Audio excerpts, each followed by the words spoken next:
जय हिंद दर्शकों, मैं राघव इन्वेस्टमेंट पाठशाला में एक बार फिर से आपका स्वागत करता हूं। यहां हम सीखते हैं इन्वेस्टमेंट बेसिक से एडवांस लेवल तक।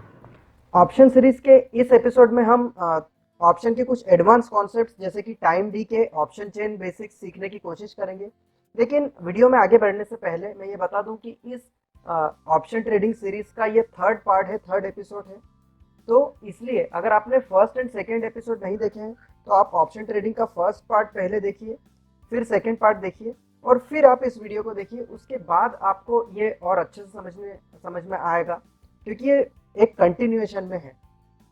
तो आइए कंटिन्यू करते हैं। इस पर्टिकुलर एपिसोड में हम टाइम डीके के बारे में डिस्कस करेंगे, जो कि एक बहुत ही ज़्यादा इंपॉर्टेंट कॉन्सेप्ट है। देखिए, जब आप ऑप्शन ट्रेडिंग समझने की शुरुआत करते हैं तो आप एक भी चीज़ मिस नहीं कर सकते, क्योंकि थोड़ा सा कॉम्प्लिकेटेड सब्जेक्ट होता है ऑप्शन। तो एक भी चीज़ आप मिस नहीं कर सकते। उसके बाद ही आप अच्छे से कमाई कर पाएंगे शेयर मार्केट में ऑप्शंस के थ्रू। लेकिन हाँ, अगर आपने पार्ट 1 से ये सीरीज देखी है तो सरलता से आप छोटे छोटे एग्जाम्पल्स के रूप में हमने समझाने की कोशिश की है, तो काफ़ी सरलता से आप समझ सकते हैं। आइए कंटिन्यू करते हैं। और ऑप्शन चेन बेसिक्स क्या होता है ये हम इस एपिसोड में जानेंगे। उसके अलावा कॉल ऑप्शन के केस में बायर का पर्सपेक्टिव क्या होता है और सेलर का पर्सपेक्टिव क्या होता है ये भी हम जानेंगे। तो आइए कंटिन्यू करते हैं हमारे पुराने ही एग्जाम्पल के साथ। HDFC बैंक के कॉल ऑप्शन के एग्जाम्पल के साथ हम शुरुआत कर रहे हैं फिर से। यहाँ पर हम ये बता दें कि HDFC बैंक का सिर्फ हमने एग्जाम्पल लिया है। यहाँ पर कोई भी रिकमेंडेशन मैं नहीं दे रहा हूँ कि HDFC बैंक के केस में आपको ऑप्शन ट्रेडिंग करनी है, लेकिन कोई एक पॉपुलर एग्जांपल हमें लेना था, इसलिए HDFC बैंक का हमने केस लिया है। अब यहाँ पर हमारे एग्जांपल में जो करंट प्राइस है इस स्टॉक की आज की डेट में, जो कि है 1 दिसंबर एग्जांपल के लिए, वो 1400 हमने मान के चल रहे हैं। और लॉट साइज अभी 550 है HDFC बैंक की। और 31 दिसंबर की एक्सपायरी डेट के लिए हम एक एग्जांपल देख रहे हैं। अब यहाँ पर देखिए, कॉल ऑप्शन अगर कोई बाय कर रहा है तो वो क्या कर रहा है, हमने पिछले वीडियोस में जाना था कि वो बुक कर रहा है कि आगे कोई चीज़ कहीं महंगी ना हो जाए तो आज ही बुक कर लूँ। तो उस केस में जो बायर है वो क्या सोच रहा है कि मार्केट आगे बढ़ने वाला है, ये उसके एनालिसिस का रिजल्ट है। बायर का एनालिसिस ये कहता है कि मार्केट यहाँ से ऊपर जाएगा, इसलिए मैं कॉल ऑप्शन बाय करके अभी ही प्राइस बुक कर लूँ। और सेलर क्या सोच रहा है, ये बुक करने के लिए बायर ने सेलर को कुछ प्रीमियम दिया, राइट।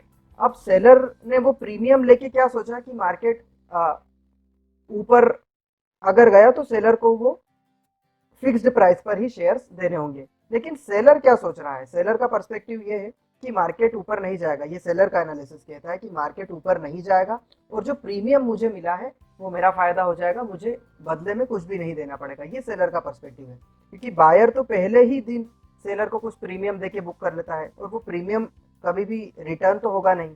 तो इसलिए सेलर तो ये सोच रहा है कि मार्केट ऊपर जाएगा ही नहीं।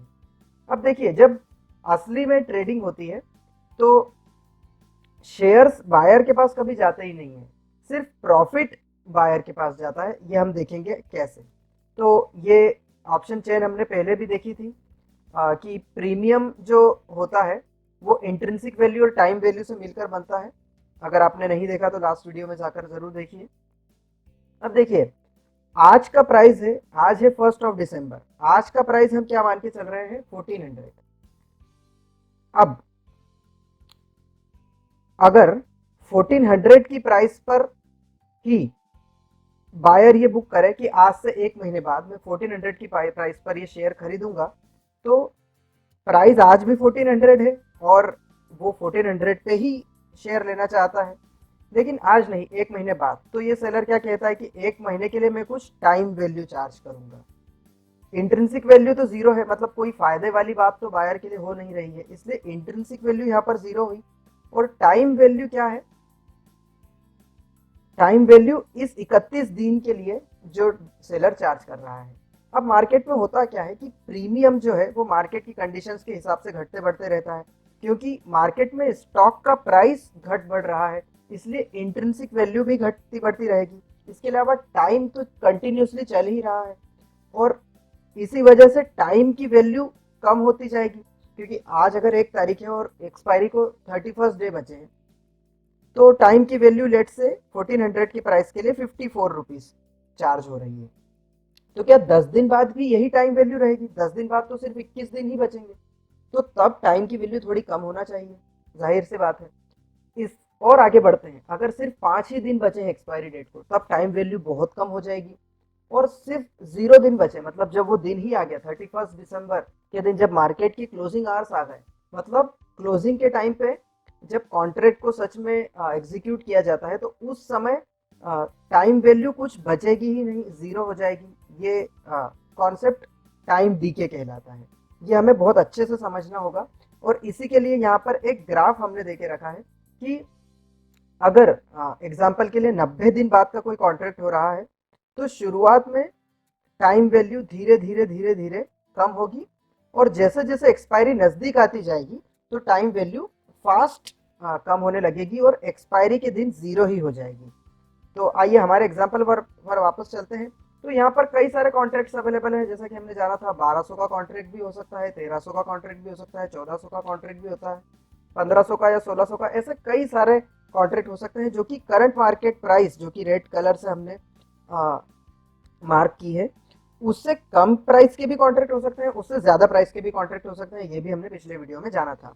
लेकिन यहाँ पर देखिए, यहाँ पर अंतर क्या होता है, इंट्रिंसिक वैल्यू आ जाती है कम प्राइस में, क्योंकि जो कम प्राइस वाली कॉन्ट्रैक्ट्स हैं उसमें फायदा हो रहा है बायर को, तो वो चार्ज जुड़ जाता है प्रीमियम में। अब असली में जब मार्केट में डीलिंग होती है, जब ट्रेडिंग होती है, तो सिर्फ प्रीमियम का आदान प्रदान होता है। बायर क्या सोचता है कि मैं 54 रुपीज का प्रीमियम दे दूं, और 31 तारीख को जब मार्केट बहुत बढ़ जाएगा तो मेरे स्ट्राइक प्राइस में कुछ इंट्रिंसिक वैल्यू आ जाएगी और मेरा प्रीमियम बढ़ जाएगा, और मैं वापस उस कॉन्ट्रैक्ट को बेच दूंगा, तो ज्यादा प्रीमियम पर बेच दूंगा, ये बायर सोच रहा है। तो प्रीमियम का ही पूरा गेम है, एक्चुअल में शेयर का एक्सचेंज ही नहीं हो रहा है, यहाँ पर सिर्फ प्रीमियम की बात हो रही है। इसे और डीप में समझते हैं। तो हमने टाइम डीके तो देख लिया। अब देखिए, आज 1 दिसंबर है अगर, तो प्रीमियम की वैल्यू देखिए, 1400 के लिए 54 रुपीज है, 1500 के लिए 47 रुपीज है ये, और दोनों में ही इंट्रिंसिक वैल्यू क्या है, जीरो। तो लेट्स से अब हम 1500 का एग्जांपल लेके चलते हैं कि बायर ने क्या किया कि 47 रुपीज दिए और ये 1500 के स्ट्राइक प्राइस का कॉन्ट्रैक्ट कर लिए आज 1 तारीख को। अब बायर का ऐसा सोचना है, जाहिर है कि 100% तो कोई गारंटी बायर नहीं दे सकता, लेकिन बायर सोच रहा है कि यहाँ से मार्केट ऊपर जाएगा। तो आइए 10 दिन बाद के सिनेरियो पे चलते हैं। आज 1 तारीख है, आइए 10 तारीख पर चलते हैं। तो ये ध्यान से देखिए, आज की तारीख में 1500 की स्ट्राइक प्राइस का इंट्रिंसिक वैल्यू जीरो और 47 रुपीज का प्रीमियम है, और 1400 पे अगर कॉन्ट्रैक्ट होता है तो भी इंट्रिंसिक वैल्यू जीरो, लेकिन 54 रुपीज की टाइम वैल्यू चार्ज हो रही है। अब 10 दिन आगे चलते हैं। 10 दिसंबर को क्या हुआ, जो पहले मार्केट प्राइस 1400 था वो बढ़ के 1500 हो गया, बढ़ के वो 1500 हो गया, और टाइम वैल्यू जो कि पहले 1500 के लिए, वापस पीछे चलिए, 1500 के लिए टाइम वैल्यू 47 रुपीज थी, वो अब घट के 45 हो गई, क्योंकि थोड़ा सा नजदीक आ गए हम एक्सपायरी डेट के। अभी भी इंट्रिंसिक वैल्यू जीरो है। ये हुआ 1500 का केस। थोड़ा सा वापस पीछे चलते हैं, 1400 का केस देखिए। यहाँ पर प्रीमियम की टोटल वैल्यू कितनी थी, 54, उसमें टाइम वैल्यू कितनी थी, 54। लेकिन जब 10 दिन बाद ये स्टॉक की प्राइस 1500 रुपए हो गई, तब देखिए 1400 की स्ट्राइक के लिए 100 रुपीज इसमें इंट्रिंसिक वैल्यू आ गई, टाइम वैल्यू हालांकि थोड़ी सी घटी और 42 रुपीज हो गई। तो इन दोनों का जब आप एडिशन करेंगे तो प्रीमियम कितना हुआ, 142 रुपीज। तो जो 1400 का कॉन्ट्रैक्ट बायर ने 54 रुपीज देकर खरीदा था, वो सीधे 142 रुपीज का हो गया। तो यहाँ पर देखिए, अगर कोई व्यक्ति नॉर्मल शेयर खरीदता 1400 का, तो उसे 1400 का इन्वेस्टमेंट लगता और 10 दिन बाद 100 रुपए का फायदा होता, यानी कि परसेंटेज वाइज काफी कम फायदा होता। लेकिन ऑप्शन के केस में देखिए, यहाँ पर जो चीज 54 रुपीज की खरीदी थी 1 दिसंबर के दिन, वो सीधे लगभग लगभग अप्रोक्सीमेट 3 टाइम्स हो गई, और 142 रुपीज में अब ये बायर 142 रुपीज का प्रीमियम लेकर इस कॉन्ट्रैक्ट को किसी और को वो सेल कर सकता है। ये ऑप्शन की ताकत है। तो जो इन्वेस्टमेंट है वो काफी कम था, सिर्फ 54 रुपीज का था, और जो फायदा हुआ वो सीधे 3 गुना हो गया। जबकि अगर यही काम, यही ट्रेडिंग अगर हम शेयर खरीद कर करते तो 1400 का शेयर खरीदते और 1500 रुपये मिलते, सिर्फ 100 रुपये का प्रॉफिट होता, जो कि परसेंटेज वाइज 1400 के कंपैरिजन में काफी कम होता। लेकिन ऑप्शन के केस में ये 54 लगभग 3 गुना हो गया। आइए अब बात को कंटिन्यू करते हैं। तो हमने 1400 के कॉन्ट्रैक्ट देखे कि 1 दिसंबर को 54 से बढ़ के ये 142 रुपीज हो गया, लेकिन जो 1500 का स्ट्राइक प्राइस है वो 47 से घट के 45 रुपीज हो गया। तो यहाँ पर जो प्रीमियम 1500 के लिए उसने 47 रुपये दिया था बायर ने, वो अब 45 रुपये रह गया। तो थोड़ा सा अभी घाटा दिख रहा है बायर को। बायर ने अभी भी कॉन्ट्रैक्ट अपने पास ही रखा, सेल नहीं किया। आइए थोड़ा सा और आगे चलते हैं और सीधे एक्सपायरी के दिन चलते हैं। एक्सपायरी के दिन जैसा कि हमने इस वाले ग्राफ से जाना था कि सब हर एक चीज 0 हो जाएगी। तो आइए सीधे 1 दिसंबर की देखी हमने, 10 दिसंबर की देखी, अब सीधे हम देखते हैं 31 दिसंबर के दिन। अब हुआ ये कि 31 दिसंबर के दिन बायर का सच में जो प्रिडिक्शन है वो सही हो गया और 1400 से सीधे 200 रुपये ऊपर शेयर का प्राइस पहुंच गया 1600 रुपये पर। अब देखिए यहाँ पर जो 1500 का कॉन्ट्रैक्ट उसने किया था 1 तारीख को 47 रुपीज का, वो 10 तारीख को 45 हुआ, क्योंकि 10 तारीख को इंट्रिंसिक वैल्यू भले ही 0 थी लेकिन टाइम वैल्यू 45 रुपीज थी। अब 31 तारीख आई तो 1500 की स्ट्राइक के लिए जो इंट्रिंसिक वैल्यू है वो 100 हो गई। और 1400 की जो स्ट्राइक उसने खरीदी थी वो कितने में खरीदी थी? 54 में खरीदी थी, जो 10 तारीख को बढ़ के 142 हो गई और 31 तारीख को वो बढ़ के सीधे 200 हो गई। अब यहाँ पर एक चीज देखने लायक है, जैसा कि हमने ग्राफ में जाना था, टाइम वैल्यू सारी ही 0 हो गई। मतलब जो टाइम वैल्यू प्रीमियम के अंदर जो टाइम वैल्यू की थी बायर ने वो 0 हो गई, लेकिन इंट्रिंसिक वैल्यू की वजह से उसे फायदा हो गया। अब ये जो हमने सिनेरियो लिया, हमने ये सिनेरियो लिया कि बायर की भविष्यवाणी जो है वो सच साबित हो गई और मार्केट सच में ऊपर गया।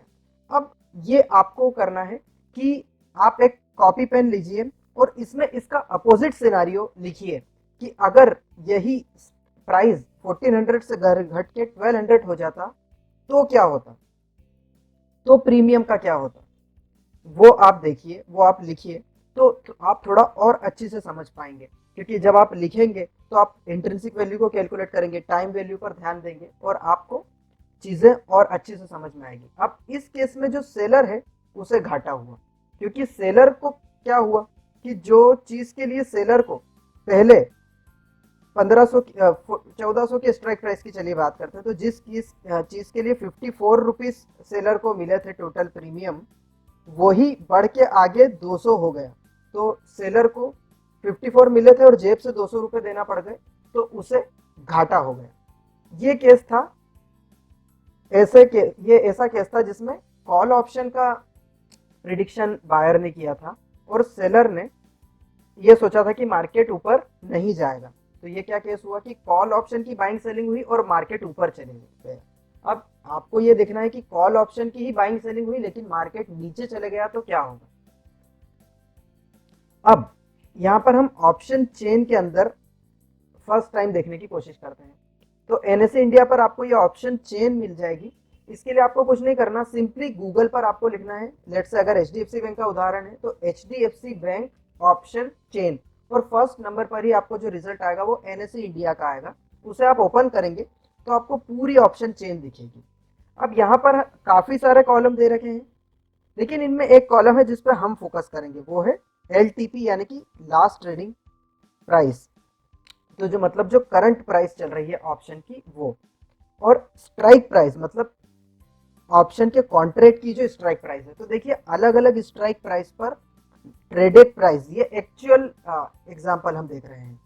तो अलग अलग प्राइस के लिए अगर अभी लगभग जो मार्केट चल रहा है, देखिए यहाँ पर जो आपको लगभग थोड़े से ग्रे टाइप के कलर में दिख रहा है, थोड़े से पिंकिश कलर में यहाँ पर जो दिख रहा है, वो ये उन स्ट्राइक्स को दर्शाता है जो कि इंट्रिंसिक वैल्यू जिनमें आ चुकी है, और जो व्हाइट में है वो अभी इंट्रिंसिक वैल्यू जिनमें नहीं आई या जिनके इंट्रिंसिक वैल्यू आने का वेट हो रहा है।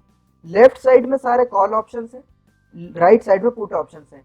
अभी हम पुट ऑप्शंस की तरफ नहीं देखेंगे, अभी हम सीरीज में मेन कॉन्सेप्ट जो हैं, जो डिटेल में हम समझने वाले हैं, वो सारे कॉल ऑप्शन के केस में हम समझ लेंगे, और फिर एक एपिसोड में हम वही सारे ऑप्शन पुट के लिए देखने की कोशिश करेंगे। लेकिन अभी हम सारे कॉल ऑप्शंस में देख रहे हैं। तो अगर कोई व्यक्ति 1420 रुपए की स्ट्राइक के लिए 31 दिसंबर की एक्सपायरी के लिए कॉन्ट्रैक्ट करना चाहे तो वो कॉन्ट्रैक्ट उसे 31 रुपीज में मिलेगा, और अगर इसके आगे मार्केट चले गया तो उसे इंट्रिंसिक वैल्यू आ जाएगी उसमें और फायदा मिलेगा। अब एक सिनेरियो सोचिए, अगर इस स्टॉक का प्राइस अभी या कुछ दिन पहले 1300 रुपए का होता और किसी ने ये कॉन्ट्रैक्ट लिया होता, और उसके बाद मार्केट बढ़ा और 1380 से 1400 के बीच में अभी कहीं पर मार्केट का प्राइस चल रहा है, तो देखिए उसमें लास्ट ट्रेडेड प्राइस कितना है। तो अगर वो यहाँ पर चूंकि इंट्रिंसिक वैल्यू है, तो मार्केट वैल्यू जो है, अभी जो मार्केट में शेयर का प्राइस चल रहा है वो इस 1380 और 1400 के बीच में चल रहा है, इसीलिए यहाँ पर आपको एक सेग्रीगेशन की लाइन दिख रही है। तो इस 1380 के ऊपर, मतलब यहाँ पर इस एरिया में सारी वो हैं जिनमें इंट्रिंसिक वैल्यू जीरो नहीं है, जिनमें इंट्रिंसिक वैल्यू अभी आ गई है, प्लस कुछ टाइम वैल्यूज भी हैं। लेकिन यहाँ पर जो व्हाइट में दिख रही है, यहाँ पर इंट्रिंसिक वैल्यू जीरो है, एग्जैक्टली जीरो है, और सिर्फ टाइम वैल्यू के इतने चार्ज हो रहे हैं, 40 रुपीज, 31 रुपीज, 24 रुपीज, ऐसा। अब मान के चलिए लेट्स से अगर मार्केट में जो इसका भाव है वो अगर 1400 रुपए है और 1380 की स्ट्राइक है, तो 20 रुपए इंट्रिंसिक वैल्यू हो गई। वहीं अगर 1360 रुपए का प्राइस है तो लगभग 40 रुपए की इंट्रिंसिक वैल्यू हो गई, बाकी 23 रुपए टाइम वैल्यू के हो गए। तो इस तरीके से अगर आप ऑप्शन में धीरे धीरे मास्टरी करना चाहते हैं तो आपको ऑप्शन चेन देखना अभी से स्टार्ट करना पड़ेगा। भले ही आपको सिर्फ दो कॉलम अभी समझ में आएंगे, लास्ट ट्रेडेड प्राइस क्या रहा और स्ट्राइक प्राइस क्या रहा, लेकिन आप इसे जब ओपन करेंगे तो हर एक आप देखिए मार्केट में प्राइस क्या है, और किसी भी ट्रेडिंग के दिन आप इसे ओपन करके देखिए और हर थोड़ी देर में इसके भाव को चेंज होते देखिए कि कैसे लास्ट ट्रेडेड प्राइस चेंज हो रही है। और स्ट्राइक प्राइस में ये जो सेग्रीगेशन की लाइन है, ये जैसे अभी 1380 और 1400 के बीच में है, अगर ये 1400 के ऊपर जाता है तो कैसे ये बदलाव आ रहा है, ये सब देखना स्टार्ट कीजिए। और फिर धीरे धीरे हम इन सारे कॉलम्स के मतलब जानने की कोशिश करेंगे। तो जब भी कोई ऑप्शन ट्रेडिंग करता है तो ऑप्शन चेन एक चेस बोर्ड की तरह होता है, यहीं पर हम अपनी ऑप्शन स्ट्रेटजीज लगाते हैं और मार्केट में ट्रेडिंग करते हैं। तो इसलिए अभी से ही आप ऑप्शन चेन को ओपन कीजिए एक बार, और हर एक लास्ट ट्रेडेड प्राइस के लिए, हर एक स्ट्राइक प्राइस के लिए आप इंट्रिंसिक वैल्यू को कैलकुलेट कीजिए और टाइम वैल्यू को कैलकुलेट कीजिए। तो ऐसा जब आप करेंगे तो आप और अच्छे से फील के साथ ये समझ पाएंगे कि इंट्रिंसिक वैल्यू क्या होती है और टाइम वैल्यू क्या होती है। लेकिन इस वीडियो में हम एक स्टार्ट तो कर ही दिया कि कहाँ से हमें ऑप्शन चेन देखना है और एक्सपायरी डेट क्या होती है, यहाँ से हम चेंज कर सकते हैं कि हाँ, ये भी आप देख सकते हैं ड्रॉप डाउन में आप अलग अलग एक्सपायरी को सिलेक्ट कीजिए और देखिए कि अलग अलग एक्सपायरी के लिए कैसे ये सब वैल्यूज चेंज हो रही है। तो इस वीडियो में इतना ही। अगर आपको ये वीडियो पसंद आया तो लाइक कीजिए, अगर आपका कोई प्रश्न है तो उसे कमेंट कीजिए, इस वीडियो को शेयर कीजिए अपने फ्रेंड्स के साथ ताकि वो भी लाभ ले सकें, और चैनल को जरूर सब्सक्राइब कीजिए ताकि आगे भी ऐसी महत्वपूर्ण जानकारी आपको समय समय पर मिलती रहे। अगले वीडियो तक के लिए मुझे आज्ञा दीजिए। जय हिंद।